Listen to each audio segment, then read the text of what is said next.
तो बच्चों अगला पॉइंट है चाल एवं वेग। चाल स्पीड एवं वेग वेलोसिटी। तो अब स्टार्टिंग करते हैं पहले चाल। चाल बराबर हम नॉर्मली लिखते हैं दूरी बटे समय।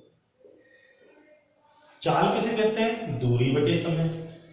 दूरी का मात्रक मीटर, समय का मात्रक सेकंड। यानी वस्तु के द्वारा एकांक समय में तय की गई दूरी को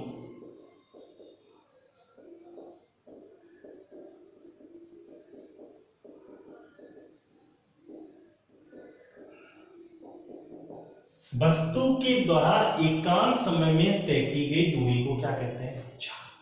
पहला स्टेप तो ये आ गया। चाल कैसी राशि है? अदिश।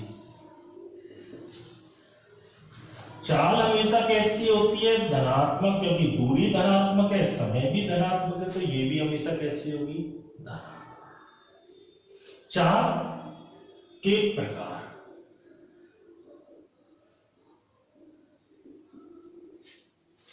फर्स्ट, एक समान चाल।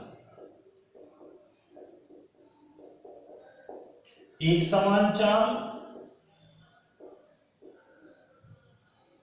Uniform speed. जब वस्तु समान समय में समान दूरी को तय कर रही है, जब वस्तु समान समय में समान दूरी को तय करती है तो उसे क्या कहते हैं? एक समान चाल। कि 5 मीटर की डिस्टेंस उसने 2 सेकंड में करी, तो अगले 5 मीटर की भी कितने में? 2 में। अगले 5 मीटर भी 2 में। अगली 5 मीटर भी 2 सेकंड। तो ये कौन सी है? एक समान। यदि हम इनका ग्राफ लें, एक्स एक्सिस पर समय और वाई एक्सिस पर दूरी, 0 शुरू के 2 सेकंड लिए 5 मीटर, फिर 2 सेकंड 5 और बढ़ गए, फिर 2 सेकंड 5, फिर 2 5, यानी 2 4 6 8 5 10 15 20। तो 2 सेकंड में 5 पर था, 4 में 10 पर था, 6 पर 15 आ गया, 8 पर 20। कैसा ग्राफ आया? स्ट्रेट। तो ध्यान रखना, एक समान चाल के लिए दूरी एवं समय के बीच ग्राफ केंद्र से एक सीधी रेखा गुजरती है, जिसका जो ढाल होगा, ढाल means tan theta. tan theta ढाल क्या बोलते हैं? प्रवणता। प्रवणता को क्या बोल सकते हैं? स्लोप। हमेशा किसके बराबर होगा? उसकी चाल के। किसके बराबर? चाल के। क्लियर है? चलिए,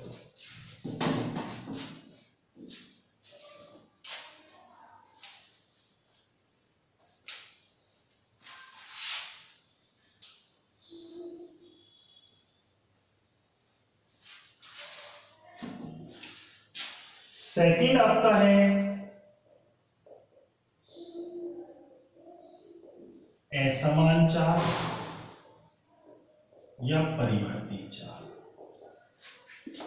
जब वस्तु समान समय में असमान दूरी तय करता है, यानी मान लो 5 मीटर की दूरी वो 2 सेकंड में कवर कर रहा है,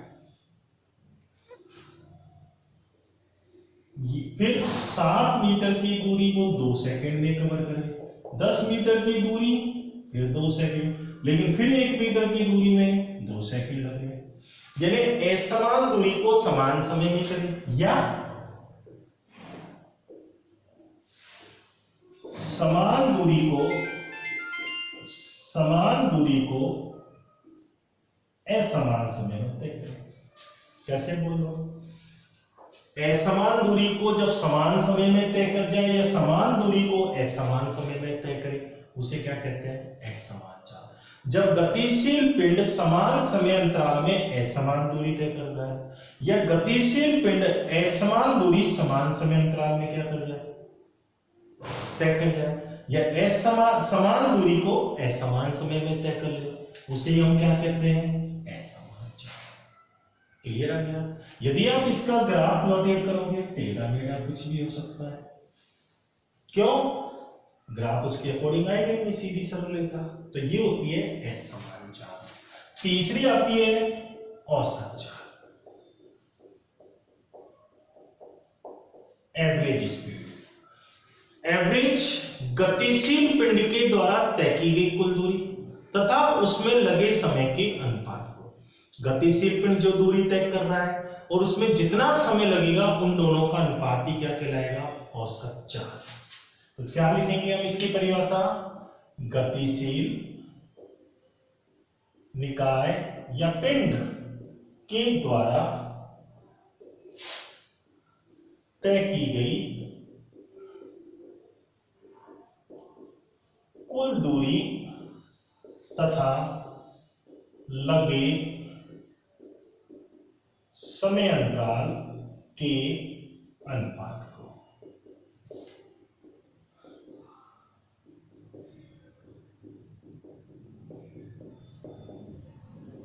क्या कहते हैं? औसत चाल। क्या कहते हैं इसे? औसत चाल कहते हैं। यानी औसत चाल बराबर आप लिखोगे तय की गई कुल दूरी बटे लगा कुल समय, यानी B average del x upon del t. तय की गई कुल दूरी तथा लगे समय के अनुपात को हम औसत चाल के नाम से जानते हैं। क्लियर? एक होती है हमारी तात्क्षणिक चाल, तात्क्षणिक चाल।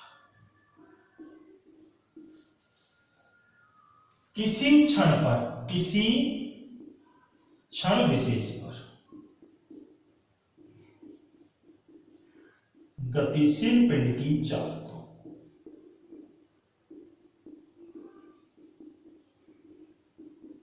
क्या कहते हैं? तात्क्षणिक चाल। किसी क्षण पर गतिशील पिंड की चाल को तात्क्षणिक चाल के नाम से जाना जाता है। और तात्क्षणिक चाल निकालने के लिए आपको क्या लेनी पड़ेगी? सीमा, यानी क्या बोलते हैं जिसे हम लिमिट। लिमिट क्या लेंगे? Del t tends to zero, tend to zero. इस एरो का मतलब होता है की ओर अग्रसर। क्या मतलब होता है इसका? टेंड टू, की ओर अग्रसर। क्या करोगे? टी निकालना है हमको, तात्क्षणिक चाल टी। हम क्या करते हैं? लिमिट ले ली। क्या ली लिमिट? समय का मान जीरो की ओर बढ़ रहा है लेकिन कभी भी जीरो नहीं है। क्या लिखोगे? Del S by del t. तो b इक्वल टू क्या लिखोगे? ds by dt। ये जो डेल है एक और भी छोटे पार्ट्स में बदलेगा जिसे हम बोलते हैं स्मॉल d। ये होती है तात्क्षणिक चाल। और तात्क्षणिक चाल का मापन हम किससे करते हैं? स्पीडोमीटर से। गाड़ियों में होता है स्पीडोमीटर, चाल माप, और उसमें चाल को किस में मेजर करते हैं हम? किलोमीटर पर आवर में। लिखा होता है गाड़ी में आगे मीटर लगा होता है, निडल घूमती रहती है, वो है हमारा चाल मापी। ये तो हो गया। अब पता कैसे चलेगा कि सर हम तात्क्षणिक चाल ही मेजर कर रहे हैं? आप अपने फ्रेंड के साथ बाइक पर जा रहे हो, स्पीड दे रहा है वो, आप देख रहे हो। आपने अचानक उससे पूछा गाड़ी की स्पीड क्या है? वो बोलेगा 70 kilometre per hour, 80 kilometre per hour. लेकिन तब तक तो उसकी स्पीड में क्या आ जाता है? चेंज। आप बोलोगे और देखो, वो थोड़ा ध्यान से देखेगा, जहां 80 थी वहां क्या दिख रही है? 75। और थोड़ा ध्यान से देखेगा, बिल्कुल कहां जाएगा? उसके करीब आ जाएगा। तो उसे बोलते हैं हम तात्क्षणिक चाल। बिल्कुल फिक्स अप्रोक्स, कि वैसे तो हमने मान ली 70 है लेकिन वो देखने में क्या लगा है? उसको समय तो लगेगा, तो 70 का लगभग 72 बता रहा है, 71 बता रहा है, तो उसे हम क्या बोल देंगे? तात्क्षणिक चाल। क्लियर बच्चों? अगला पॉइंट हमारा आता है वेग।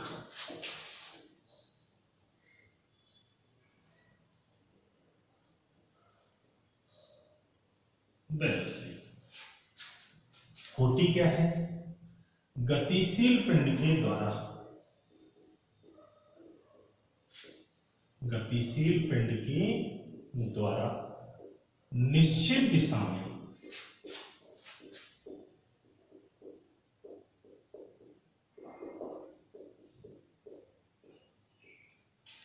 एकांत समय में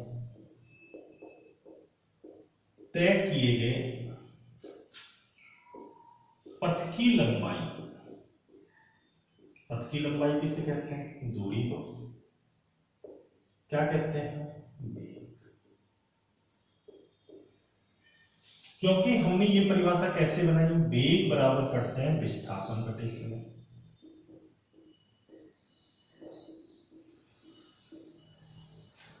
या गतिशील पिंड के द्वारा निश्चित दिशा में एकांत समय में तय किए गए विस्थापन को क्या कहते हैं? वेग। क्योंकि वेग किसे कहते हैं? निश्चित दिशा की दूरी। निश्चित दिशा में तय की गई दूरी। निश्चित दिशा में जो दूरी तय की जाती है उसे क्या कहते हैं? विस्थापन। या निश्चित दिशा में जो पथ की लंबाई होती है उसे क्या कहते हैं? विस्थापन। तो उससे हमने किसकी गणना करी? वेग की। निकाल दी परिभाषा। ऊपर विस्थापन है तो इसका मात्रक क्या हो गया? मीटर प्रति सेकेंड। कौन सी पद्धति में? एसआई। सेंटीमीटर पर सेकेंड कौन सी पद्धति में? सीजीएस। क्लियर है? अगर हम इसकी क्या निकालें? विमा। वेग, विस्थापन, लंबाई, समय क्या हो गया? टी ऊपर माइनस वन। ये इसकी क्या आ जाएगी? विमा। कैसी राशि है ये? सदिश। सदिश क्यों है? विस्थापन एक सदिश है तो वेग अपने आप ही क्या है? सदिश। क्या होगा ये? पॉजिटिव भी हो सकता है, नेगेटिव भी हो सकता है और जीरो भी हो सकता है। विस्थापन धनात्मक हो सकता है, ऋणात्मक हो सकता है, शून्य हो सकता है। ये विस्थापन हो गया भाई। जब ये विस्थापन धनात्मक, ऋणात्मक और शून्य है तो हमारा वेग भी कैसे होगा? धनात्मक भी हो सकता है, ऋणात्मक भी हो सकता है और शून्य भी हो सकता है। यहां तक आ गया। तो अगला पॉइंट हम लेते हैं वेग के प्रकार। वेग के प्रकार, टाइप ऑफ वेलोसिटी, जिसमें हम वेग पढ़ते हैं एक समान वेग।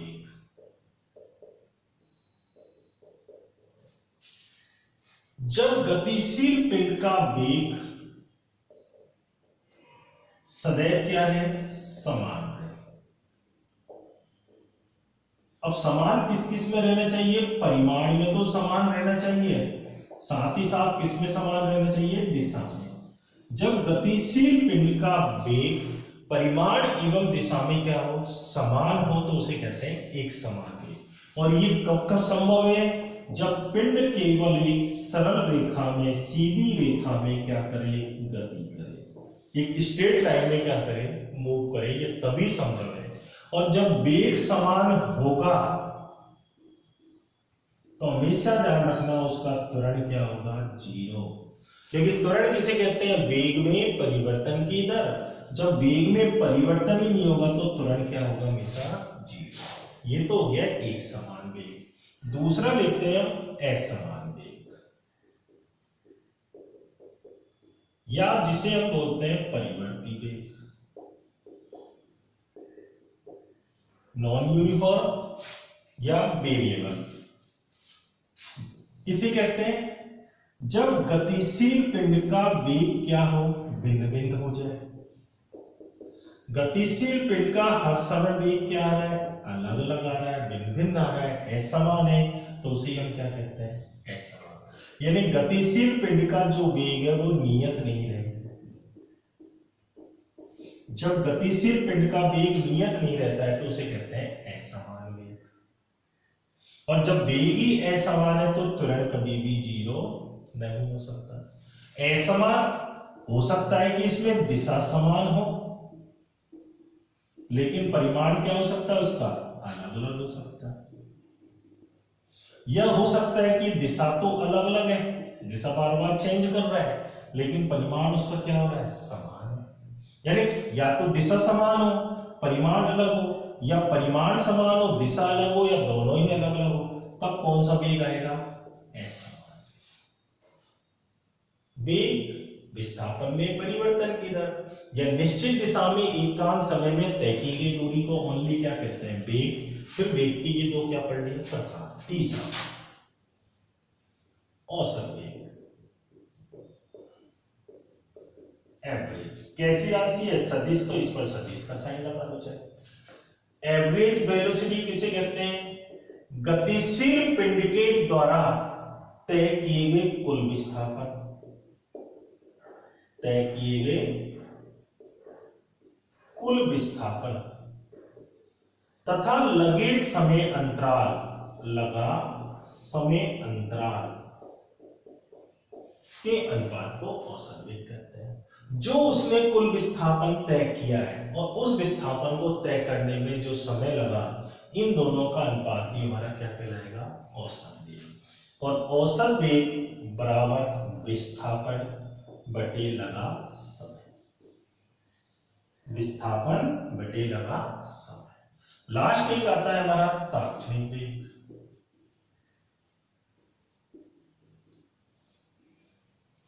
जैसे हमने पढ़ी थी तात्क्षणिक चाल, किसी क्षण विशेष पर गतिशील पिंड की चाल को तात्क्षणिक चाल कहते हैं। सेम उसी प्रकार इसमें लिख लो, किसी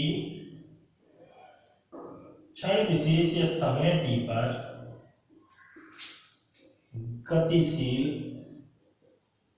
पिंड या की वेग को तात्क्षणिक वेग कहते हैं।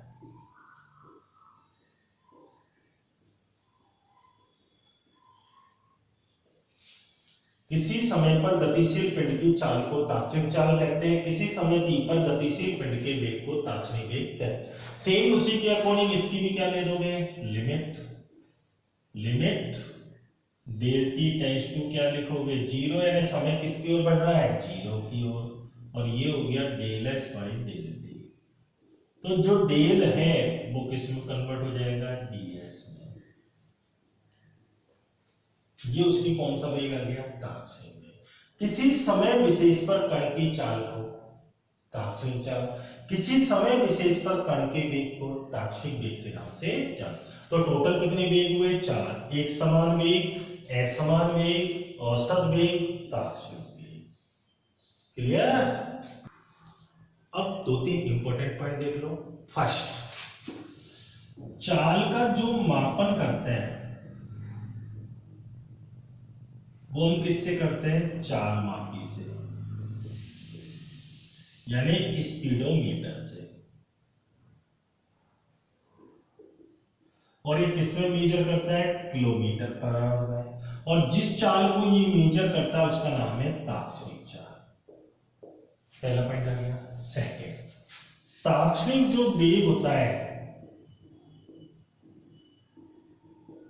इसका परिमाण तात्क्षणिक चाल कहलाता है। तो तात्क्षणिक चाल की परिभाषा एक दूसरी बन गई, तात्क्षणिक वेग के परिमाण को तात्क्षणिक चाल कहते हैं। यानी ये तात्क्षणिक वेग है, इसका परिमाण ले दिया तो ये वेग में कन्वर्ट हो गया। यानी तात्क्षणिक वेग के परिमाण को तात्क्षणिक चाल कहते हैं।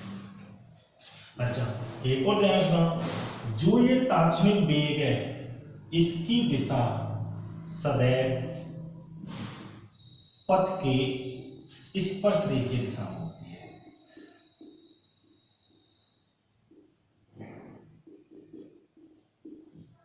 कौन सी दिशा में होती है, पथ की स्पर्श रेखीय। तीसरा पॉइंट एक और याद रखो, यदि पिंड एक सरल रेखा में गतिशील है, कैसी रेखा में, सीधी रेखा, सीधी रेखा बोल दो या सरल रेखीय पथ।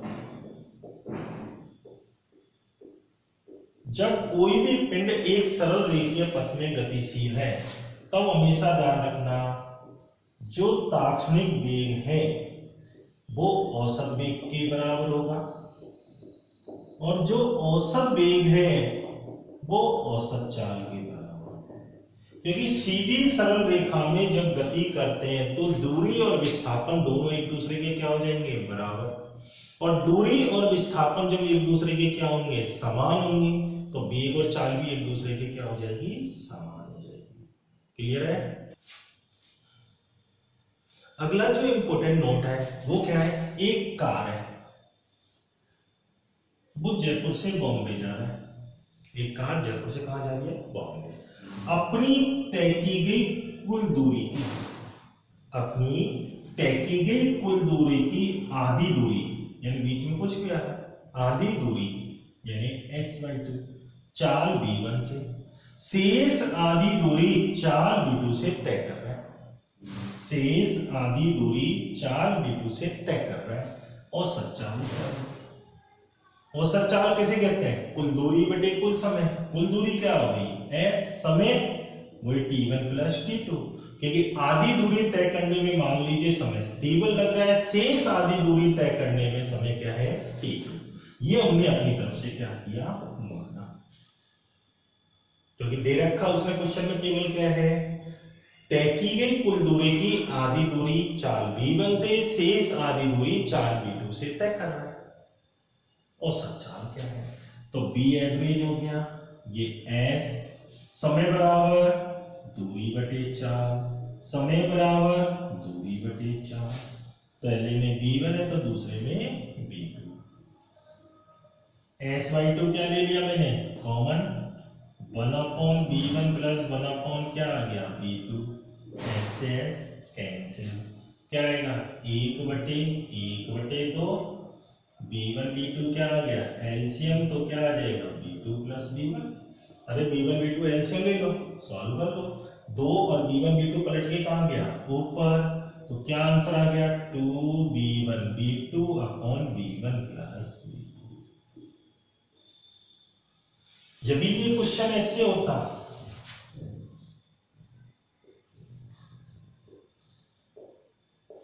कि तय की गई कुल दूरी की 1/3 प्रारंभिक 1/3 दूरी चाल b1 से, अगली 1/3 दूरी चाल b2 से, लास्ट का 1/3 दूरी चाल b3 से तय कर रहा है, तो औसत चाल क्या होगी? तब क्या लिखते इसे?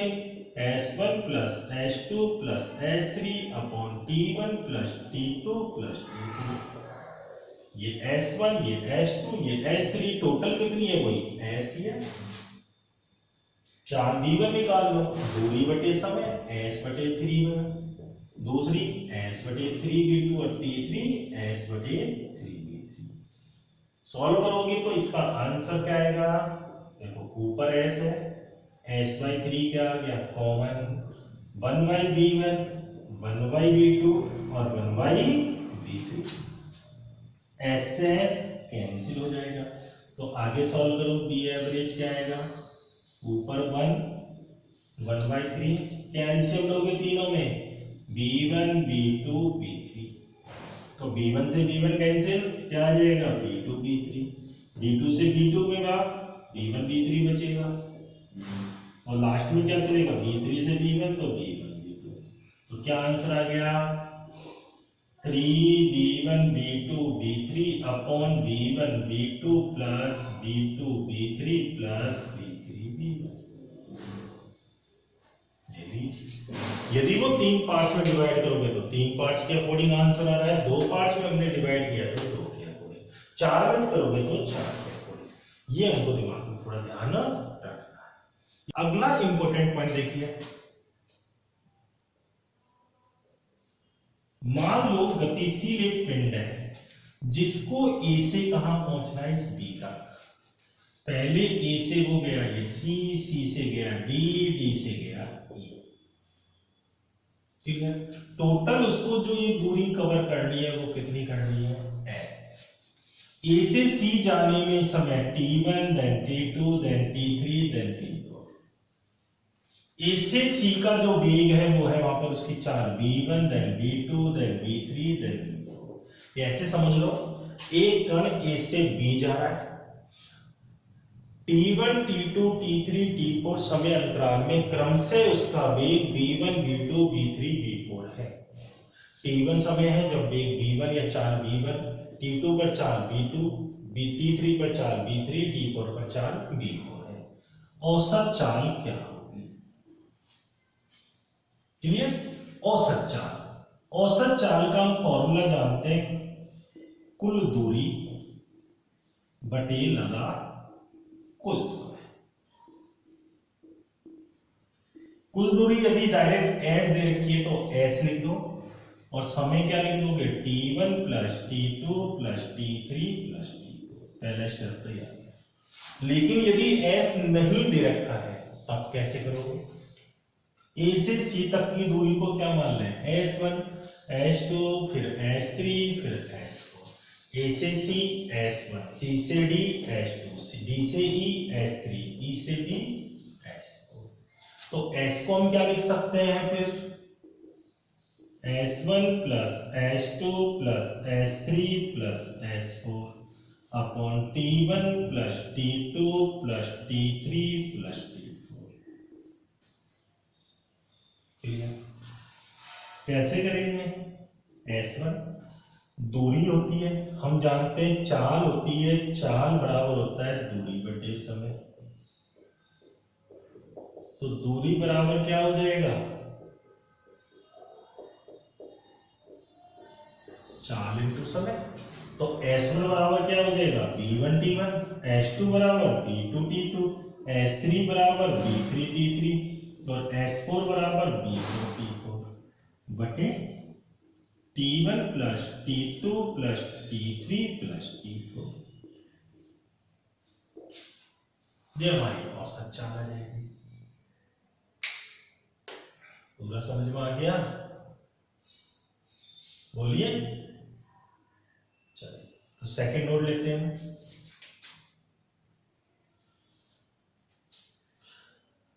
एक कार A2 कहां जा रही है? B तक। A से C तक की S1 दूरी B1 चाल से, शेष H2 दूरी वो B2 चाल से तय करती है। औसत चाल क्या होगी? सेम औसत चाल का फॉर्मूला कुल दूरी बटे लगा कुल समय, यानी ये वाला समय क्या ले लिया हमने T1, इधर वाला समय क्या ले लिया T2। अब B1 निकाल लोगे, चाल बराबर क्या होता है? दूरी बटे समय। तो दूरी बराबर समय बराबर क्या हो जाएगा? दूरी बटे चाल। जब T1 निकल गया था T2 निकाल लो, H2 बाई B2, ये दोनों इसमें पुट कर दो, क्या आ जाएगा? B एवरेज बराबर S1 plus H2 upon S1 upon B1 plus H2 upon B2। तीन होते तो तीन पार्ट में, चार होते तो चार पार्ट में, 10 होते तो 10 पार्ट में से सॉल्व करो। जैसे इसके तीन पार्ट होते हैं S1 plus H2 plus S3, तो S1 upon B1, H2 upon B2, S3 upon B3, जितने पार्ट हो उतने पार्ट में से क्या कर लो? सॉल्व। क्लियर?